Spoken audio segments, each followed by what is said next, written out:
Good morning everyone. आप सबको प्रसाद sir classes में स्वागत है। आशा करते हैं आप लोग बहुत कड़ी मेहनत से तैयारी कर रहे होंगे यूपीएससी के और अदर कॉम्पिटिटिव एग्जाम्स के। इस वीडियो से मैंने शुरुआत कर रहे हैं आपका यूपीएससी 2025, यूपीएससी सिविल सर्विसेज 2025, ये हमारा टारगेट है। और इसी को टारगेट करते हुए जो भी इकोनॉमिक से संबंधित इश्यूज हैं, टॉपिक्स है जो इकोनॉमी में डिस्कस हुआ है 2024 जनवरी से लेकर के आने वाले एग्जाम तक, जो भी टॉपिक्स होंगे, जो भी इश्यूज होंगे इकोनॉमिक्स के और इकोनॉमी से, इंडियन इकोनॉमी से रिलेटेड या इंटरनेशनल इकोनॉमी से रिलेटेड, वो सारे टॉपिक्स हम लोग कवर कर रहे हैं, जो ये आपको पीटी एंड साथ में साथ मेंस के लिए भी आपको फायदेमंद होंगे। क्लियर? सो आज का टॉपिक है हमारा एंटी डंपिंग ड्यूटी। हम स्टार्ट कर रहे हैं एंटी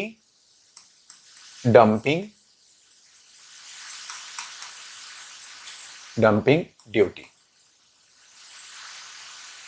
अब यहां पर ये बात करते हैं कि इस टॉपिक को हम क्यों डिस्कस कर रहे हैं अभी इस वीडियो में।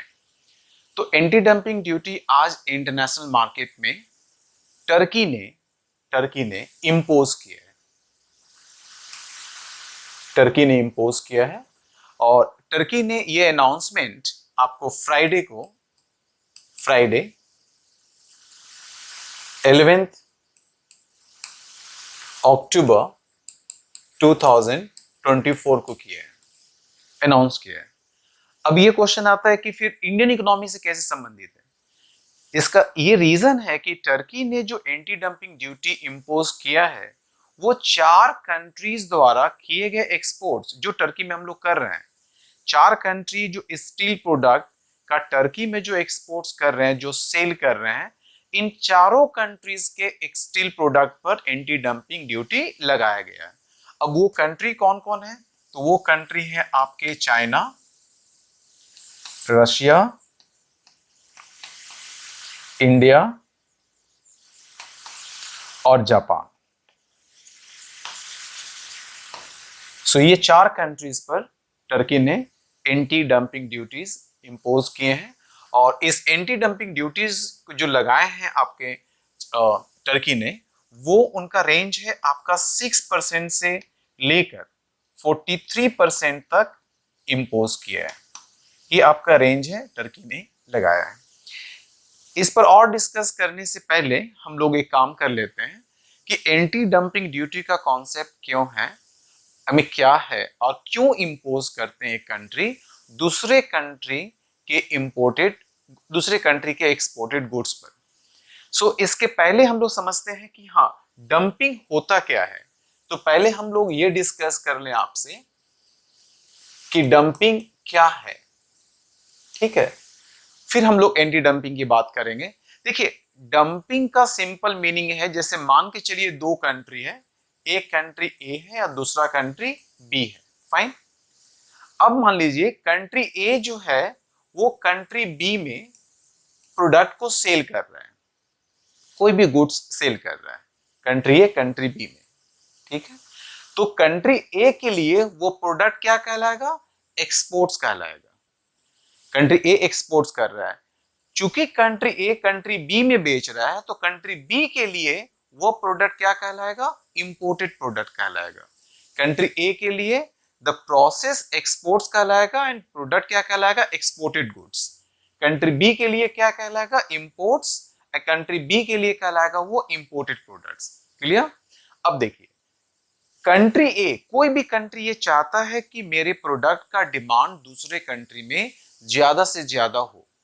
और ये आपको मालूम है कि जितनी भी इंडिविजुअल्स है, कुछ लोगों को छोड़ दीजिए, मैक्सिमम इंडिविजुअल्स जो होते हैं ना, वो बहुत रैशनल इंडिविजुअल्स होते हैं। अगर मान के चलिए क्वालिटी अगर हम सेम मान लें, तो कोई भी रैशनल कंज्यूमर उन्हीं प्रोडक्ट का डिमांड करेगा जो मार्केट में दूसरे प्रोडक्ट के तुलना में सस्ता हो या कम प्राइस पर अवेलेबल हो। तो मान लीजिए कि कंट्री ए कंट्री बी के मार्केट में अपना प्रोडक्ट सेल कर रहा है, ठीक है?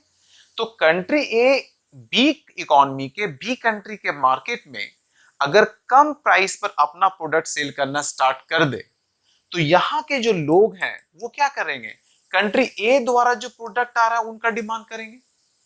सो they will demand country as product, clear. लेकिन कंट्री बी का जो डोमेस्टिक प्रोडक्शन है, कंट्री बी में जो डोमेस्टिक प्रोडक्शन है, वो कंट्री ए के प्रोडक्ट से कंट्री ए के प्रोडक्ट को कंपीट नहीं कर पाएंगे। क्यों नहीं कर पाएंगे? क्योंकि country A in B economy में, बी कंट्री में कम प्राइस में सेल कर रहा है। कंट्री बी के खुद डोमेस्टिक प्रोड्यूसर उस प्राइस में सेल नहीं कर पा रहा है, क्योंकि उसका जो कॉस्ट ऑफ प्रोडक्शन लेंगे और जो प्राइस चार्ज कर रहा है वो इसके प्राइस से ज्यादा है। तो यहां के जो डोमेस्टिक कंज्यूमर्स होंगे वो कंट्री ए के प्रोडक्ट का डिमांड करेंगे, डोमेस्टिक डिमांड नहीं करेंगे, डोमेस्टिक प्रोडक्ट का डिमांड नहीं करेंगे ये लोग, क्योंकि डोमेस्टिक प्रोडक्ट जो है वो मार्केट में कंट्री ए के प्रोडक्ट के तुलना में महंगा है। ये नॉर्मल बिहेवियर होता है किसी भी कंज्यूमर्स का, क्लियर। तो इससे क्या होता है कि कंट्री ए कंट्री बी के मार्केट को या उस इंडस्ट्री को डिस्टेबलाइज कर सकता है। ये इंडस्ट्री मान के चलिए लॉन्ग टर्म में आउट ऑफ द मार्केट हो जा सकता है, क्लियर। तो इसी चीज को अब कंट्री बी कैसे अपनी इकोनॉमी को प्रोटेक्ट करे, कैसे कर सकता है? तो कंट्री बी क्या करेगा, सबसे पहले यह कैलकुलेट करेगा, ये इन्वेस्टिगेट करेगा कि really country A country B में, माने इनके डोमेस्टिक इकोनॉमी में डंपिंग कर रहा है या नहीं कर रहा है। तो डंपिंग कब बोलेंगे? जब कंट्री ए में जो नॉर्मल, एक कॉन्सेप्ट है नॉर्मल प्राइस या नॉर्मल वैल्यू ले लेते हैं, जो आपका नॉर्मल वैल्यू है प्रोडक्ट का, माने नॉर्मल प्राइस है, ठीक है, उससे जो कंट्री बी में बेच रहा है क्या वो कम है?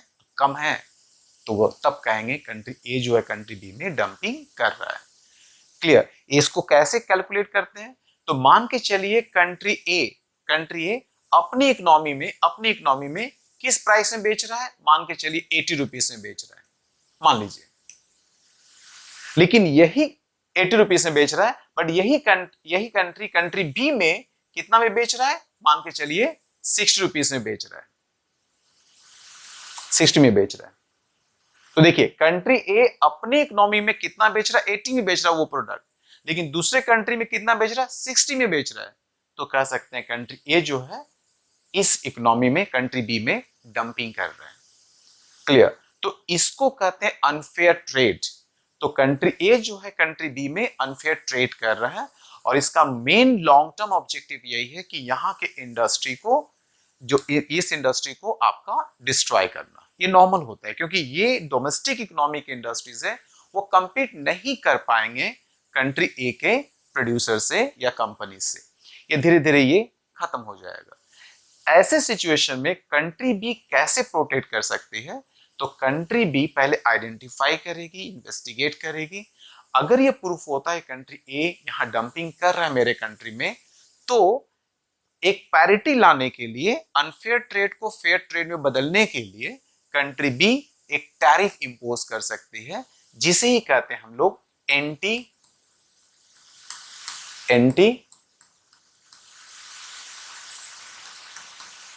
डंपिंग ड्यूटी, इसे ही कहते हैं एंटी डंपिंग ड्यूटी। और अगर आप इन्वेस्टिगेशन में ये प्रूफ कर पाते हैं कि कोई भी कंट्री आपके कंट्री में अगर डंपिंग कर रहा है, तो even world trade organization WTO भी इसका परमिशन देता है आपको कि यस आप एंटी डंपिंग ड्यूटी लगा सकते हैं। वहां पर मोस्ट फेवर्ड नेशंस का आर्गुमेंट नहीं लगेगा, क्योंकि यहां पर आप अपने कंट्री में सिर्फ आप फेयर ट्रेड को प्रमोट कर रहे हैं, फेयर ट्रेड को प्रमोट कर रहे हैं आफ्टर इम्पोजिशन ऑफ और through the imposition of anti dumping duty.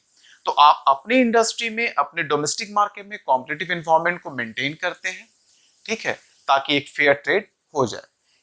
इसी कॉन्सेप्ट को आप यहां आइए देखिए अब कि टर्की ने इन्वेस्टिगेशंस। अब ये क्वेश्चन आता है कि कैसे आप आइडेंटिफाई करेंगे कि एक कंट्री आपके पास डंपिंग कर रहा है कि नहीं कर रहा है। तो WTO कहता है थ्री मेथड्स देते हैं। एक तो आप मेथड ये है कि आप पहले देखिए कि वो अपने डोमेस्टिक इकोनॉमी में किस प्राइस में बेच रहा है और आपके कंट्री में किस प्राइस में बेच रहा है। अगर आपके कंट्री में प्राइस कम प्राइस में बेच रहा है अपने डोमेस्टिक इकोनॉमी के कंपैरिजन में, तो डंपिंग कर रहा है।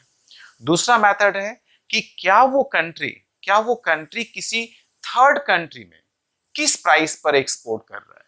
अगर किसी थर्ड कंट्री में जो एक्सपोर्ट में बेच रहा है, जिस प्राइस में एक्सपोर्ट कर रहा है, अगर आपके कंट्री में उससे कम प्राइस में बेच रहा है, तो आप इसको डंपिंग बोल सकते हैं। तीसरा, आप उस कंट्री के कॉस्ट ऑफ प्रोडक्शन लीजिए, उस प्रोडक्ट का कॉस्ट ऑफ प्रोडक्शन क्या है, और उसके मिनिमम प्रॉफिट मार्जिन लीजिए और अदर कॉस्ट लीजिए, फिर देखिए कितना टोटल कॉस्ट बैठ रहा है। अब देखिए कि आपके कंट्री में किस प्राइस में बेच रहा है, उससे कम में बेच रहा है, तो यस, डंपिंग कर रहा है। तो ये 3 मेथड्स डब्ल्यूटीओ ने भी रिकमेंड किया कि आप आइडेंटिफाई कीजिए, इन्वेस्टिगेट कीजिए, अगर प्रूफ होता है तो आप एंटी डंपिंग ड्यूटी इंपोज कर सकते हैं। क्लियर? तो टर्की ने इंपोजिशन किया है रेंजेस 6% से लेकर 43% तक। अगर चाइना को देखेंगे तो चाइना जो अपने स्टील प्रोडक्ट को टर्की में जो एक्सपोर्ट कर, यानी टर्की के लिए इंपोर्ट हो गया, तो टर्की ने चाइनीज स्टील प्रोडक्ट पर 15% से लेकर के 43% तक इंपोज किया है। तो कितना रेंज है? 15% मिनिमम है चाइनीज स्टील प्रोडक्ट पर, और मैक्सिमम ये जाता है 43%। क्लियर? वहीं आप रसिया, इंडिया, जापान के प्रोडक्ट, स्टील प्रोडक्ट को देखेंगे, जो ये तीनों कंट्री टर्की में जो एक्सपोर्ट्स कर रहे हैं, इनके प्रोडक्ट पर रेंज क्या है? 6% से स्टार्ट होता है, और ये मैक्सिमम इंपोज किया गया है 9% तक। ठीक है, ये तीनों के प्रोडक्ट पर। यहां से आप डिग्री भी देख सकते हैं, यहां से ये भी एक प्रोविजन है डब्ल्यूटीओ के अनुसार कि यस, आप पहले चेक कीजिए, इन्वेस्टिगेट कीजिए कि किस डिग्री तक डंपिंग कर रहा है। अगर स्लाइट है तो जिस तरह से है उसी तरह से आप कर पाएंगे। रसिया, इंडिया, जापान पर टर्की ने जो इंपोज किया है anti dumping duty, in percentage से 6% से लेकर 9%, ये रेंज बता रहा है कि यस, कि आपका डंपिंग का जो पैमाना है, जो इनडेप्थनेस है, डिग्री है, वो रिलेटिवली कम है। इसीलिए उस पैरिटी में लाने के लिए सिर्फ 6% से लेकर 9% तक इंपोज किया गया है। बट वहीं चाइना द्वारा देखेंगे तो चाइना, देखिए, चाइना मैक्सिमम वर्ल्ड में चाइनीज प्रोडक्ट का देखेंगे, कुछ ना कुछ प्रोडक्ट आपका एंटी डंपिंग ड्यूटी लिस्ट में है।